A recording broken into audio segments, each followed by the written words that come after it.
Welcome to the week ahead. This is a show where we will highlight and showcase some of the items that will take place in the week to come. This upcoming week, we're going to see a few interesting items, largely because we are, of course, entering the fourth quarter of the year. We'll start off our first story with the 12th Malaysia Plan that is expected to be tabled in the Parliament. This is an event that is quite important for us to take note of, largely because every single time a Malaysia Plan is being introduced, we're looking at a 5-year economic trajectory of the country. It all started with the Malaya Plan, the first Malaya Plan, second Malaya Plan, and of course now, during the 1970s we had the new economic policy. The 12th Malaysia Plan is just a continuation of all this leading up to the next 5 years to come. The only thing that is a bit different from this perspective of the 12th Malaysia Plan is that it's going to be hatched in a way by 4 different prime ministers leading up to this event. Najib Tun Razak, our previous prime minister, did the 11th Malaysia Plan, focusing on the new economic transformation policy or the economic transformation policy per se. Since then, there's a lot of disruptions into how that plan worked out, not least because we changed governments, but in the sense that there's a lot of scandals that plagued our country over the past 5 years, to a point where other governments called us a kleptocratic government. And some of these individuals are still facing court charges, and therefore the case has not yet been resolved, and of course they're fighting for their innocence in the courts, and we will have to chug along in terms of how we can plan our country moving ahead. So with the 12th Malaysia Plan, it was of course first drafted by the previous prime ministers, Dr. Mahathir, and of course Tan Sri Muhyiddin Yassin, and right now it's going to be published in a way under our sitting Prime Minister, Datuk Sri Ismail Sabri. It is also important for us to understand that once it is being tabled in the Parliament, there will be a reading and there will be a debate, and of course the 12th Malaysia Plan is going to be approved or not approved. Whatever it is, it's going to be executed by, I guess, a different set of team, because the election is very near. That is the expectation, or that is the mood basically facing us. So how does a plan, a 5-year economic plan that was hatched by a few prime ministers and might be executed by a few more prime ministers to come, going to take place? This is where the conversation of policy is going to be rooted in this movement, I suppose. It's going to be ensured in a way where the 12th Malaysia Plan can have a posterity despite who is going to be in government. All right, we'll take a short break. When we come back, we'll discuss more about what's going to happen in the country in the upcoming week.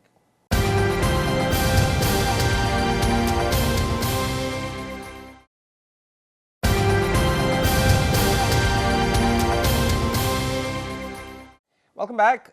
This is The Week Ahead. I'm your host, Ibrahim Sani. This is a show where we showcase some of the items that will take place in the upcoming week, which is going to be the entry to the fourth quarter of this year. The focus is on COVID right now. There's a few stories when it comes to COVID-19 and how it's going to impact our vaccination program. What we know now is that the PIK Remaja program is well on its way on trying to vaccinate the teens in the country. Anywhere from those aged between 12 to 17 is going to be vaccinated in the weeks and months to come. This is of course following the number that we've hit nationwide. More than 80% of adults are now fully vaccinated. Over 90% right now as we speak of adults in Malaysia have been at least receiving the first dose. Expectation is high when it comes to 90% of adults in Malaysia being fully vaccinated in the weeks to come. So the focus right now is on how do we vaccinate the teenagers. There's a lot of confusion, particularly amongst parents, on how to go about it. Is it through walk-in? Is it through the arrangements with schools? the Health Minister, Khairy Jamaluddin, did tweet out on Friday saying that let's not rush everyone into the PPVs, deal with the schools, and listen to what the Deputy DG has to say, and the DG has to say on this. So there's a lot of things going on in terms of the vaccination program.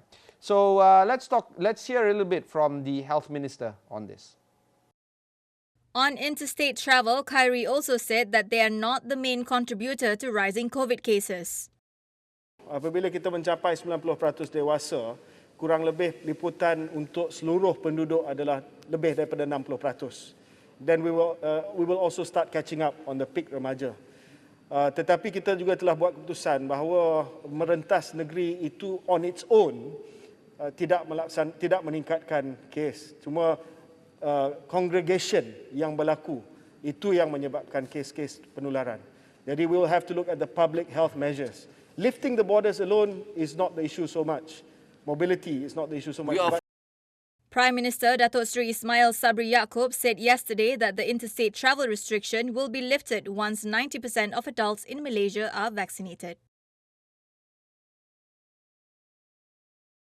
It's also crucial for us Malaysians to think about how to stay vigilant when it comes to COVID as we move towards the endemic phase of COVID-19. Professor of Health Economics, Hospital and Health Management at University Kebangsaan Malaysia, or UKM, Professor Dr. Sharifah Izzat said that although 80% of Malaysians have been fully vaccinated, the idea of us remaining vigilant is extremely important. Let's hear Dr. Sharifah out. If we are to include the children population, so-called the adolescents and children population, that means from the 12 to 17, we might not be there yet. So we still have to move forward and basically vaccinate our children and adolescents to achieve the really 80% covering not only the adults but also the children and also the adolescents. We have to be careful because we don't really know how big is the Delta problem in Malaysia. We know Delta problem is a major concern worldwide. We know there are the rampant so-called VOC in US and also in UK, and we know that they have by majority they are the champion among our VOC as well in Malaysia. But we don't know from the new infections or from the infections in Malaysia how many percent from these infections are due to Delta. We don't really know. Sharifah lauded the government for achieving the 80% two-dose vaccination rate milestone on Monday, but she highlighted the importance of genomic sequencing, especially as the country slowly opens up borders, putting the population at risk to more mutations of the coronavirus. Of course, we have already seen that Malaysia is opening up our borders, and we are opening up our trade and basically our tourism, and also we have people from outside coming back into Malaysia, coming again into Malaysia.